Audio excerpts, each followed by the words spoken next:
Good morning, everyone, and welcome to Midday on WSVA. Today we're going to be talking some politics with conservative blogger and local political activist Joshua Huffman, who is with us in studio today. Joshua, good morning. Good morning. Great to be here. Welcome to our little radio program. Thank you. Thank you. We're going to talk some politics today, and also we will give you an opportunity to chime in out there as we'll open up the phone lines at 540-433-9782. That's 540-433-WSVA. And Joshua, let's give the boys and girls out there in Radio Land a little idea about some of the reasons you contacted us and wanted to come and play radio here. Certainly. Well, I've been someone who's been involved in local politics actually since 1995 when I was a student at Harrisonburg High School. Worked on a number of different campaigns, including for Dr. Ron Paul, the Republican Party of Virginia, and been heavily involved since then. Mm-hmm. And what types of things did you want to bring to the radio? Well, I suppose there are a number of important things going on right now. Perhaps the most exciting is as we are gearing up to the 2013 election cycle. We, of course, do have a Republican convention coming up, actually, on May 18th, so that's just around the corner, and, of course, a Democratic June primary not so long after that, culminating, of course, in the November general election. Right. So, yeah, should be an exciting time. I'm looking forward to it. Is anybody paying attention? Well, I hope so. I mean, they ought to be, because... They ought to be, and they are often two very different things. Trust me. Of course. No, I understand that political apathy is something that I have to constantly battle. But especially, given, of course, that we do have an open primary for the Democratic nomination for Lieutenant Governor and Attorney General, I'd like to think that people would get involved and be able to know about the candidate so that way they can make an informed decision when the time comes. I would be fairly confident if I didn't have one kid in college and another one just recently graduated, but I might even take out the $6 or $7 I have in my pocket and give them away to anyone who can name any of the candidates for either lieutenant governor or attorney general in Virginia, with the one notable exception being Mark Obenshain, because he has local ties here. Absolutely. Well, if anybody could call us, and let's use that as a little science project right now. Okay. I have nothing to give away.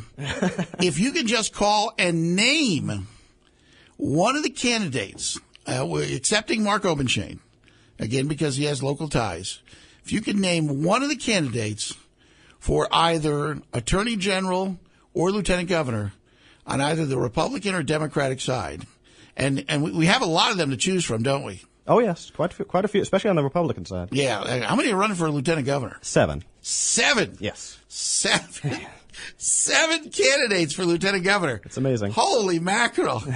7 candidates for lieutenant governor. All right. All you have to do is name one. I don't know if we have a prize here, or we'll send you a bumper sticker or something like that. But it will be interesting to see if anybody can come close to naming any of those candidates, because we've talked about this and talked about it with Lieutenant Governor when he was with us last month. And he says it's no big deal at this particular time of year because you're basically pitching to the political activists. They're the ones who are going to be voting in the June primary for the Democrats, and they're the ones who are going to be heading to the convention in May. That's true. To be able to pick the Republican nominees. All right, hold on. Let's see what we got here as we go to the phones. WSVA, good morning. Who do you got for us? Good morning, Jim. Good morning, Joshua. Good morning. Joshua knows who my favorite lieutenant governor candidate is. She's not only an adulterer. Oh, my. Wow. Huh? Whoa. Jean Marie DeValides Davis. Whoa. She married Congressman Tom Davis. They both married when they decided to get together. She's also notoriously anti-Second Amendment. Uh-oh. So she's not one of your favorite candidates? No. I like Lingenfelter. I like, who else do I like, Joshua? Well, I'm I'm not quite sure. I like Lingenfelter. Susan Stimson. She's on the Board of Supervisors, I believe, for Stafford County. That's right. Yeah.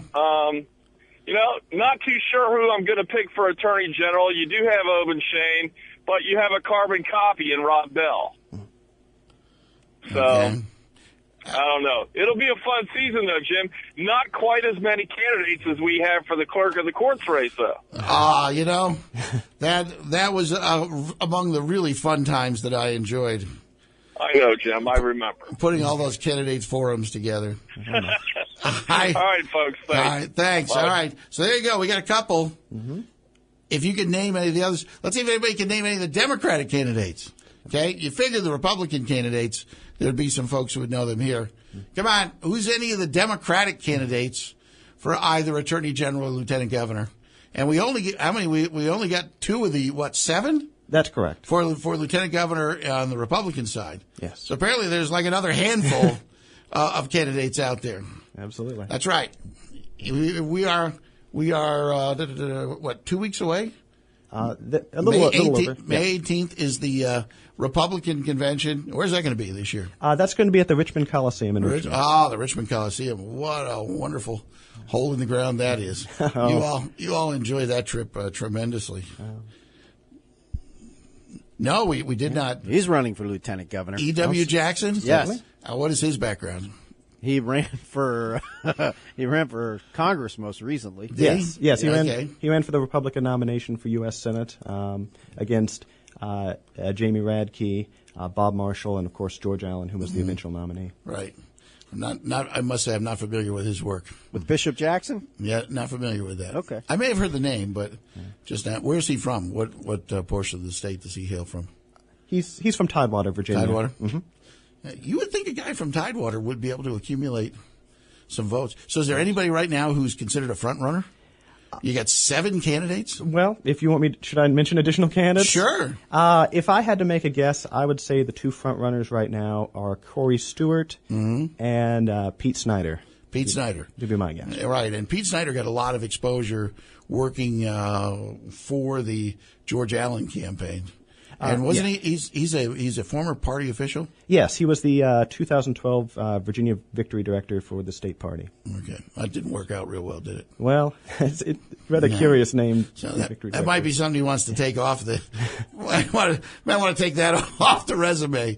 Yeah. That one didn't work out real well. That's true. Okay, but and Corey Stewart, Corey Stewart has I think has a very similar political background to Attorney General Cuccinelli. Hails from the Northern Virginia area, very active up there, County. And and I think has mostly made his name on trying to curb illegal immigration. That's correct. Yes, he is the chairman of the Board of Supervisors for Prince William County, and yes, his one of his signature issues is, of course, the illegal immigration. I think we had him on the air here on one of our Issues and Growth shows a few years ago, when they were dealing with some tremendous growth issues up there. And I believe that's also the same general area where Mr. Cuccinelli is from. That's up there. Yes. All right, let's go back to the phones. It's Name the Candidate this morning here on WSVA.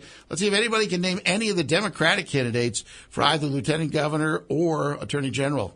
WSVA, good morning. Who you got for us? Are you still looking for the Republican? Sure, we'll take some of those, too. All right, we got Corey Stewart for Lieutenant Governor. We got Scott Ligenfelter for Lieutenant Governor. We've got Susan Stimson for Lieutenant Governor, and we've got Pete Snyder, and that's all the mail I've been inundated with. Oh, and Rob Bell for Attorney General. Correct. So nobody else is inundated you yet? Right, with mail. That's the only mail that I've gotten overwhelmed with.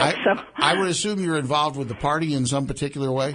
Well, I haven't been for years, but I guess I made a mistake and figured I'd do it again. Okay. All right, bye. Thank you very much. All right, well, obviously somebody needs to update their mailing list. She's getting a lot of mail, but she's not really involved with the party. So we still don't have any Democratic candidates yet, and that will be in a primary in June when they will be picking those particular candidates. Yes, it'll be an open primary, so every registered voter in the entire state can participate. I'm looking forward to it myself. I don't understand that for the life of me. Well, I much prefer the convention myself, just because I prefer a closed primary. Well, of course, we don't have party registration in this state. Well, again, these are among the many things we need to change. That and the Dillon rule and having an election every 4 weeks are among some of the things in Virginia we should really look to change every once in a while. I'm sorry, I don't understand an open primary. No, I think it often gives us the weaker candidates, for example, of course, in 2008, when John McCain, of course, into becoming the Republican nominee, he didn't start doing well until he got into a lot of open primary states. But it was hard. It was in the early stages. It was very difficult to find a conservative activist who were actually excited about John McCain's candidacy. Well, but it's a basic element. If you're going to allow people from their party to pick their nominee, why should you allow other folks in? And this is nothing that's exclusive to Virginia. As you mentioned, Senator McCain did very well in a lot of open primary states. Yes. It just, to me, it's not logical. Well, I mean, again, without having party registration in this state, it's very difficult actually to exclude anyone. So that's what we've got. do you think it's not reasonable to say if you want to vote in a primary, you have to declare that you're a representative, or you have to declare for one particular party? Is that so extraordinary? They seem to do it in a lot of other states. Well, the one caveat I would add to that is the fact that, especially here in the Shenandoah Valley, of course, is a very conservative area, and oftentimes the Democratic Party doesn't actually field candidates. So, in those sorts of situations, by having an open Republican primary, it allows people to have a voice in the process who may not get to otherwise, because, of course, they don't have a candidate they can support in November.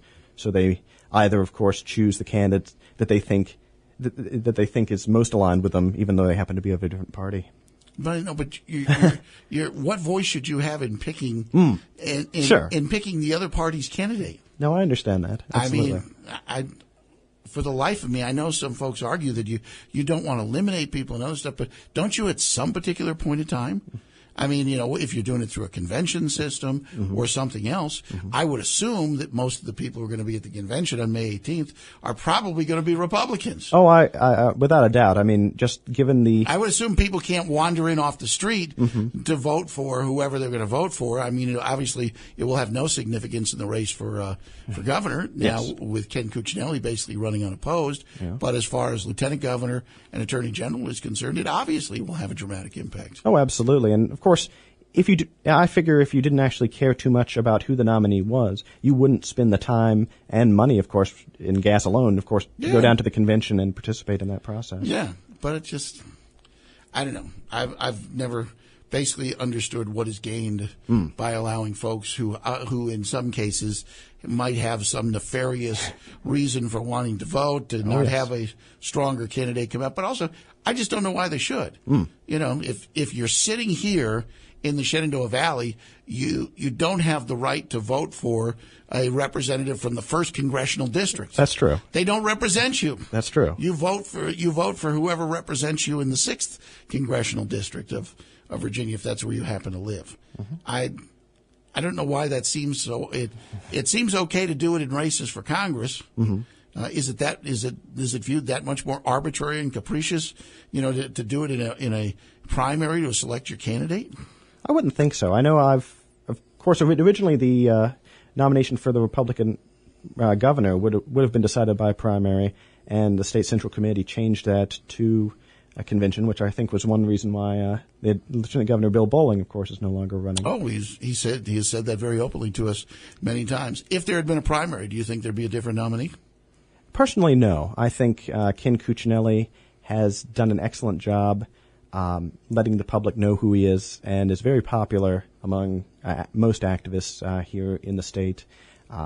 Really, I think he's sort of elevated himself to a political rock star, if you will, and therefore, I believe a primary would have had a closer outcome, but at the end of the day, I believe Ken Cuccinelli would have been the nominee. All right, when we come back, we'll talk about the race for governor, also take some of your questions. Joining us this morning in studio is conservative blogger Joshua Huffman is here with us today. 540-433-9782 is the phone number. Back with more Midday here on WSVA.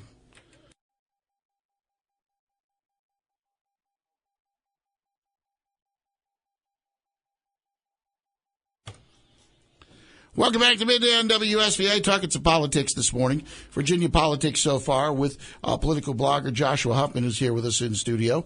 The number to dial, 540-433-9782. We'll get to some other topics, including why Joshua ever thought Ron Paul could be elected president. One of my favorite topics. Oh, yes. We'll talk about that in our next half hour. Right now, though, let's go to the phones. WSVA, good morning. You're on the radio. Hi, you were asking for some of the Democrats running for Yes, office. that is correct. Okay, well, you got to mention Terry. I forgot my taxes. McCullough. All right. Well, we know that everybody knows the top of the ticket. We're looking for lieutenant governor and attorney general candidates. Chopra Yeah. is another Democrat guys. I don't know the rest of them. Okay. One guy for the Republicans I don't think was mentioned was Steve Martin, State Senator Steve Martin. I'm not familiar with him. What part of the state is he from? Chesterfield. Chesterfield. Yep, good conservatives down there. But my pick for lieutenant governor on the Republican side is E.W. Jackson. Very impressed with him. Okay. Very good. We appreciate your call. Thank you. Thanks. Appreciate it. 540-433-9782. WSVA, good morning. You're on the radio. Yes, how you doing, sir? Good. This morning, I think Mike, right? His name. He's on the radio right now. It's actually Jim and Joshua. Jim and Joshua. Okay, it's not the same guy who was on the radio like 8:30. Yeah, I was here at 8:30. Oh, okay. You bring up a topic about telling on your neighbor for not paying taxes and stuff, Yeah, right? I encourage that. Yeah.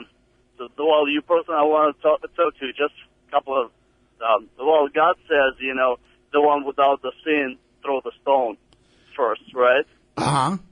And then another thing, like, I'm from Russia. The Stalin, I just saw it recently. They say, like, Stalin was a bad guy and killed a lot of people, right? I would say that would be a very well accepted theory, correct? Right. But who wrote all the letters to him to kill their neighbors? That was people. I understand, but we're talking about taxation here, sir, where people are not paying their taxes. No, What should we do with them? Should we just say, well, gee, that's okay, I'll pay my taxes, but if you don't want to pay yours, I guess we let you go? That would be the best choice, because on the slippery slope, next thing you know, somebody writes something on you, whether it's true or not, a different story. Well, but there's an old saying. There's an old saying that I've conducted my life by, and I know it sounds naive, but my grandmother told me this a long time ago. Why should you be worried about the fact that somebody's looking over your shoulder if you're not doing anything wrong? Because you never know what you're doing is wrong or right nowadays, because they change the rules all the time on you. Nah, I think the world's a lot more black and white than a lot of people want to make it believe. I mean, on the basic stuff like paying your taxes, what's the gray part about paying your taxes? Well, they're going up all the time. Well, I know, but it's still, if you're legally supposed to pay your taxes, now you can work in the political system to try to get people elected who will not raise your taxes. But by the same token, what is a protest? About not paying taxes. I'm just arguing about, now you're telling your neighbor for not paying taxes. Next thing you're telling your neighbor, oh, they got horses in the back without the blanket. That's what happened last year. What, did they have horses? Well, somebody had a horse in the back, and the lady called up, like everybody, calling the police, 911, saying, like, hey, the horses need blankets because it's cold outside. Okay, well. I mean, where does it stop, I understand, but my point was that state taxation should publish a list of the people who owe the taxes. I heard you well. Yeah, I understand what you're saying. Yeah. Try to understand me. When we start taking tail on each other, that's when it gets really bad. All right. I mean, Germany, Russia, you name it. Well, I have a rule on this program, and that is anytime anybody brings up Nazis, I'm out, because there are no parallels to the Nazis. Okay? Well, that was one of their parts. But, right. I mean, I don't want to get on radio. I want to do it personally. All right. I appreciate your time. I got to jump. It's 10:30, time for news. We'll have more coming up right here on WSVA. First, an update from ABC.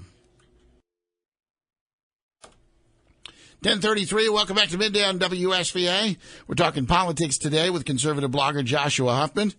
We'll ask him why in the world he thought Ron Paul could be president. That was one of the reasons I wanted to have Joshua on today, just to see where that went. That'll be coming up in just a few moments. We're also taking your calls at 540-433-WSVA. We're playing a little game today. See if you can name the candidates. See if you can name the candidates for lieutenant governor and also for attorney general. I think we got almost all the Republicans' names so far. There may be one left out. Oh, okay. Well, we may have one straggler left. And also, how many candidates do we have for Attorney General on the Democratic side? 2 for the Republican, 2 for the Democrat. Okay. And for Lieutenant Governor on the Democratic side? 2. Yes. 2 also. Okay. All right. So we'll see if you have any more of those that pop to mind. 540-433-9782. WSVA, good morning. You're on the radio. Yes. Are the Republicans in Virginia pushing the moderates like Bill Bowling to the back row or even out the door of the party? What do you think, Joshua? Well, I think the politics in this state are changing. I wouldn't say necessarily that people like Bill Bowling are being pushed out of the party. It's just the party is, I'd say, growing to accommodate some of the more conservative voices, and as such, some of the more moderate voices, such as the Lieutenant Governor, may feel like they're getting pushed out, but I would say it just requires branding your message slightly differently to accommodate this new paradigm. Who was behind having a convention rather than a primary to elect the governor? Well, that decision was made by the State Central Committee. We did have a number of new entrants in the State Central Committee. For example, here in the 6th District, we elected several new members, and once those elections happened across the state, the new members, in conjunction with the old, decided that a convention would be a better process than the open primary. Does that make the party more exclusive? Well, I think, again, I think it makes for better candidates coming out of the process, personally. Why does it make it better? Well, again, because you get candidates who don't just run based upon their name recognition, but ones that can actually excite the party base. Because if you have a candidate in your party who the members of the party aren't too excited to support, then how do you expect that person ever to win the general election? Well, but by the same token, if they can't win a primary, why would you assume that they can win a general election? Well, I mean, we look at it. Last election, we had the Republicans nominated George Allen in a primary, and of course, we see how that went. Mitt Romney was nominated in a primary. We see how that went. And of course, again, reaching back to 2008, John McCain, the same thing. Right. So. And if you look at the track record of Republicans in Virginia, it isn't real good the last couple of races. That's true, except for Bob McDonnell. Yes. That's been it. Yeah. No other Republican has won a major statewide race. Well, of course, with Bob McDonnell, you also had Bill Bowling and Ken Cuccinelli, of course. Right, you did. Yes. But again, who did you have at the top of the ticket? Well, sure, of course. That in those particular instances, Bill Bowling also did win as a lieutenant governor when there was a Democrat, running in Tim Kaine. That's true. I think the big question is going to be very similar, and I know people want to put this to a litmus test. And you hear a lot of the talking heads on radio say the same thing, and that is when a quote-unquote truly conservative candidate is on the ticket or on the ballot, they won't lose. Well, you've got a truly conservative candidate right now in Mr. Cuccinelli. Yes. I mean, he is not running away from any of the supposed wedge issues that candidates like Bob McDonnell and Bill Bowling definitely put in the background. That's true. They would address the social issues, but it was not the main thing that drove their campaign last time around. Mr. Cuccinelli has been very forward, and he's gotten national support from pro-life organizations and other things. The question is, can he win a statewide election? Can he draw votes from areas like Northern Virginia, Tidewater, and Richmond? And of course, that's what we'll find out come November. And what would you say? My gut feeling is that Ken Cuccinelli will win. Of course, we have a bit of a different dynamic. Just a week ago in Waynesboro, the Libertarian Party nominated a candidate for governor. It was actually the second time they've done that in modern times. Mm-hmm. And, of course, that will change the dynamic slightly. Who's that? It's a fellow by the name of Rob Sarvis. Ran as a Republican in 2011 against Senator Saslaw. Okay.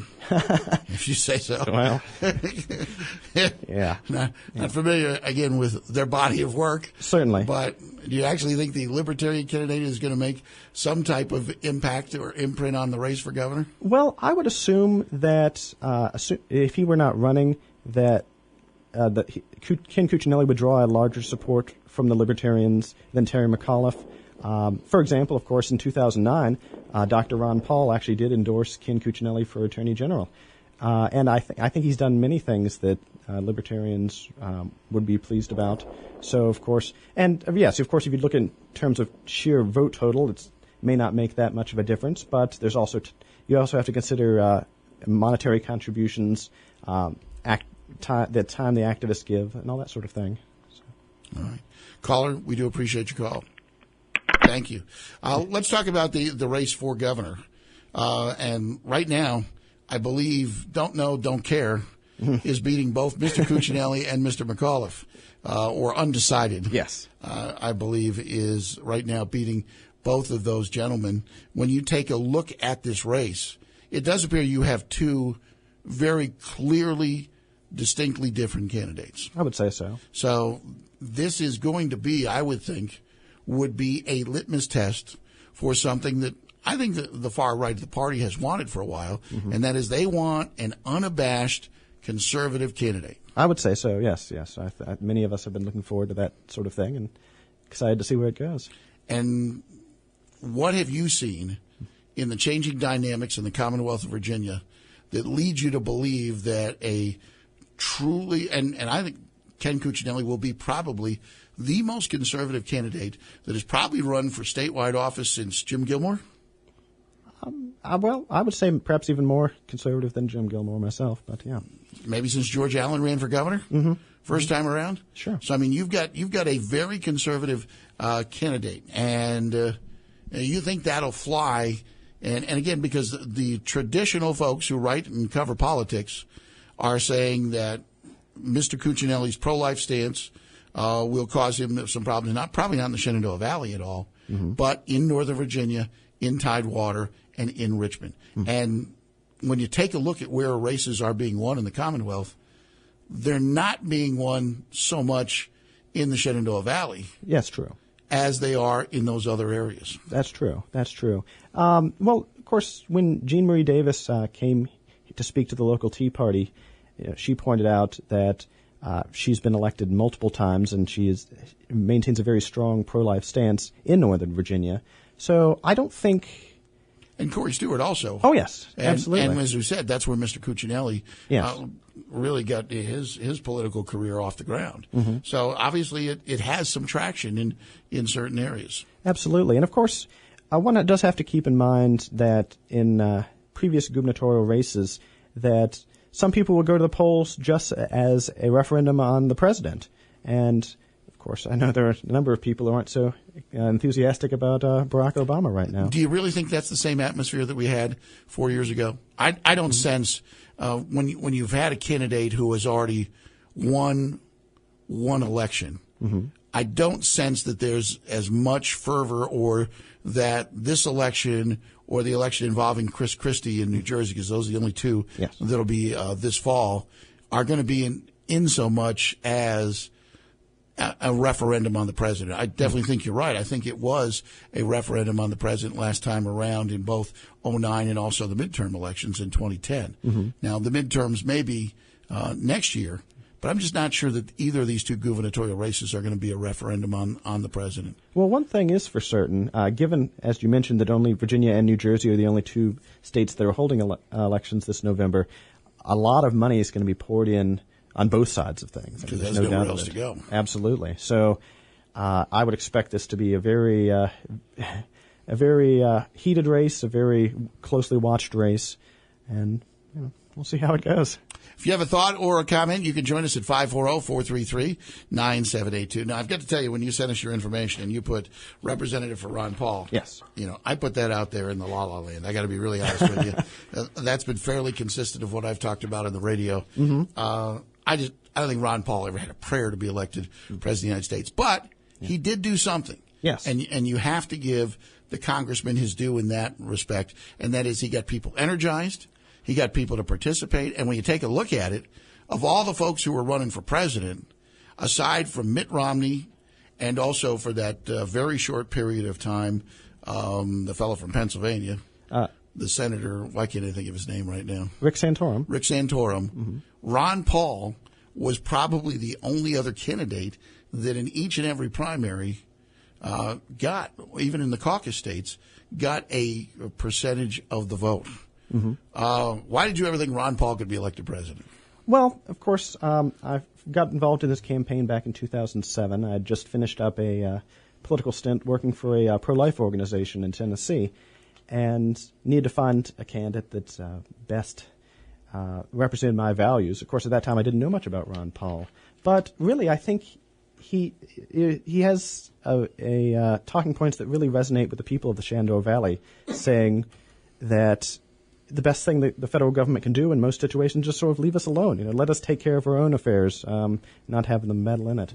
But actually, as to your question, again, when I went to work for Ron Paul, it was more promoting our shared political principles. I mean, it was fairly obvious, of course, after the situation in Iowa and New Hampshire that Ron Paul would not be elected president back in 2008, and of course, same in 2012. But there was much more to it than that, and I think Ron Paul himself knew it, that we have to spread the ideals of liberty and educate folks, especially at the college level, that if we don't understand things like the Constitution and live in government, then one of these days we're just going to have a rather monstrous situation, I think.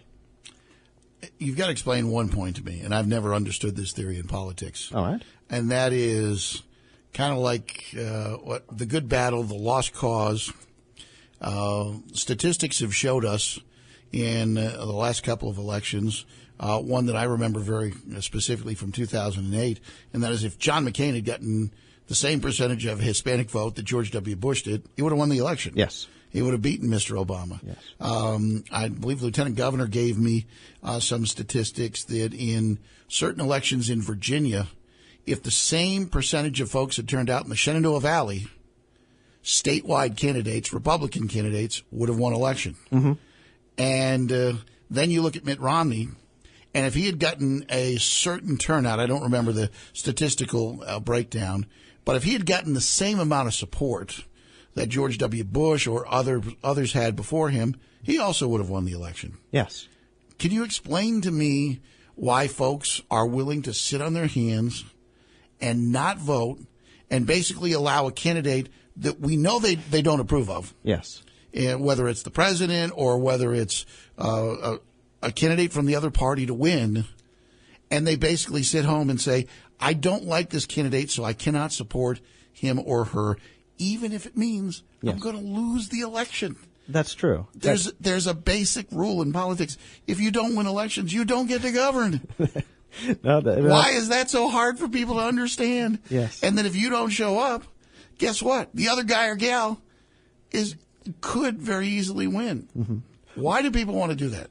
Well, for example, taking the 2012 election, there were some people who didn't see a large enough differentiation between Mitt Romney and Barack Obama.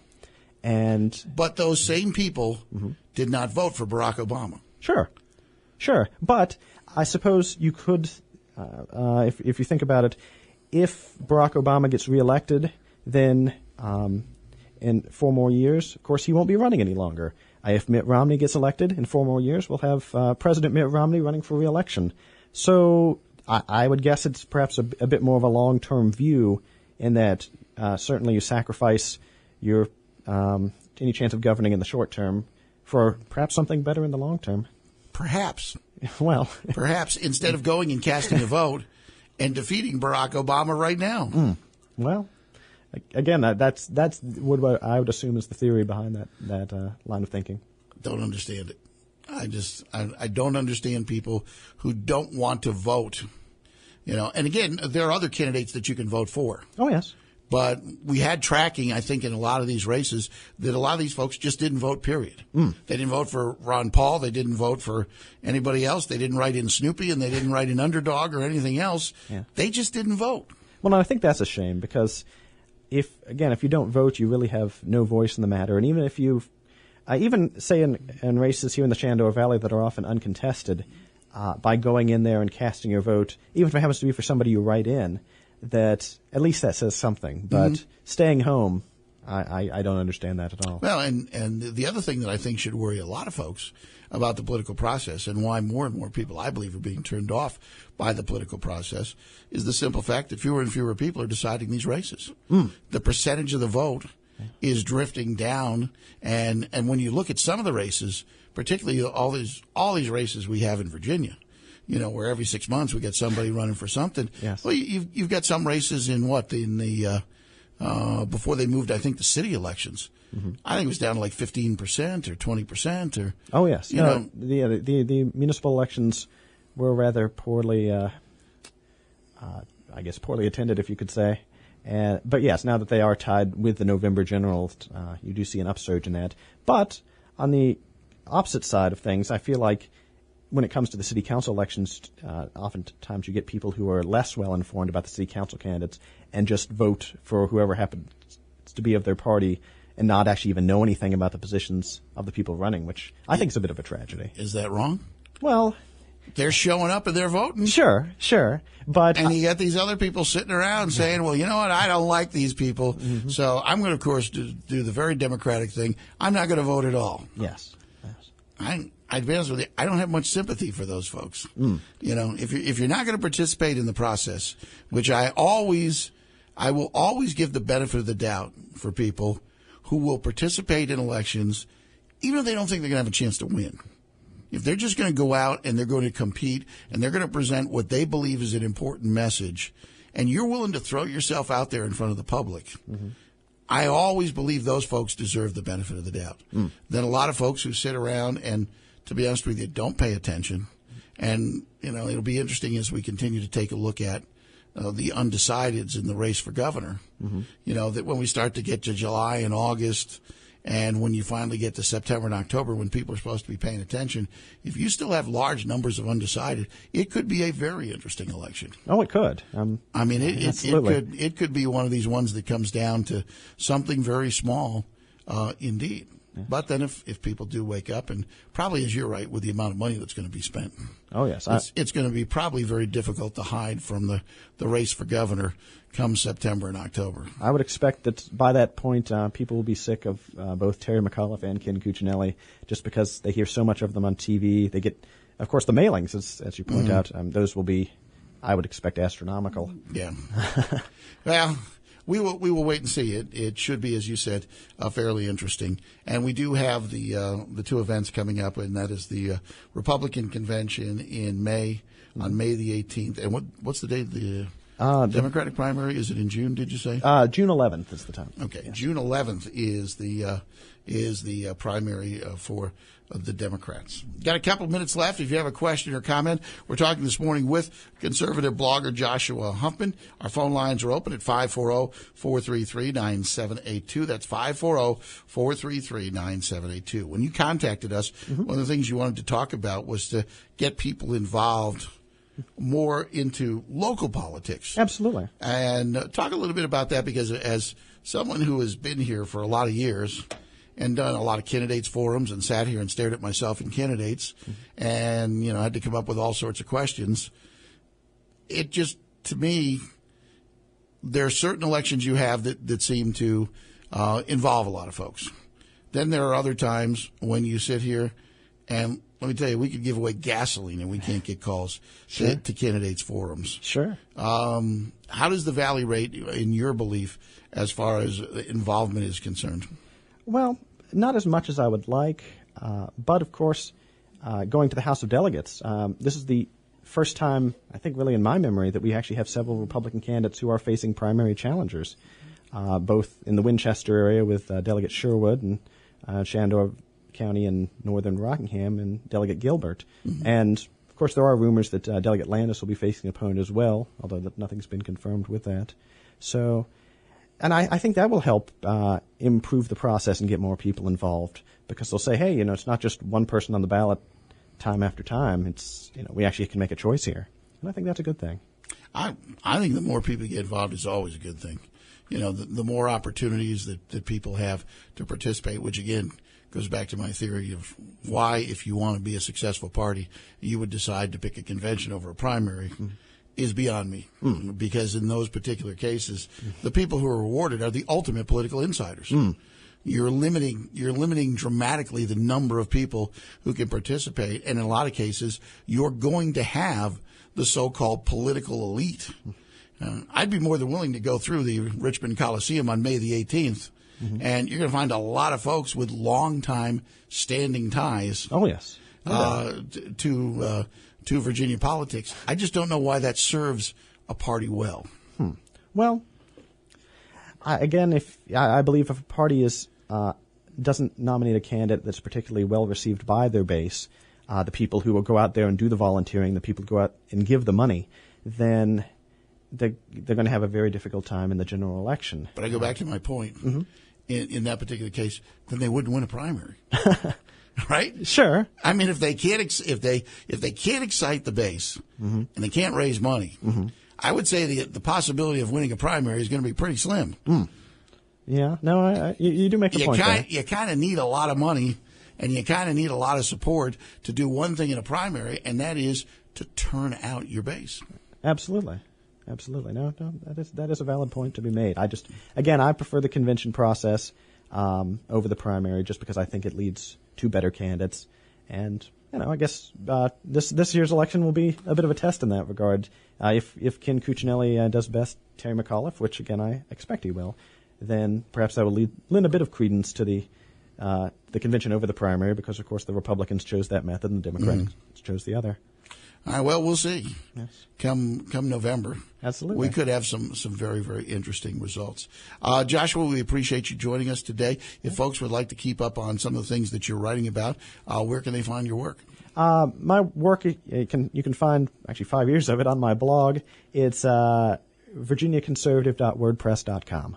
Okay, do that one slower. Certainly. virginiaconservative.wordpress.com. Okay. Yes. Very good. We appreciate your time. Thanks for being here today. It was absolutely fantastic. Hope we could do it again. Thanks. WSVA time is 10:56. Coming up here on News Radio 550, we've got news at the top of the hour, then Mike Gallagher. And during 12 o'clock hour, it's WSVA's News at Noon. Mike Huckabee at 1 o'clock today, then Clark Howard, and then Mike Schickman with today's edition of Late Afternoons with Mike Schickman.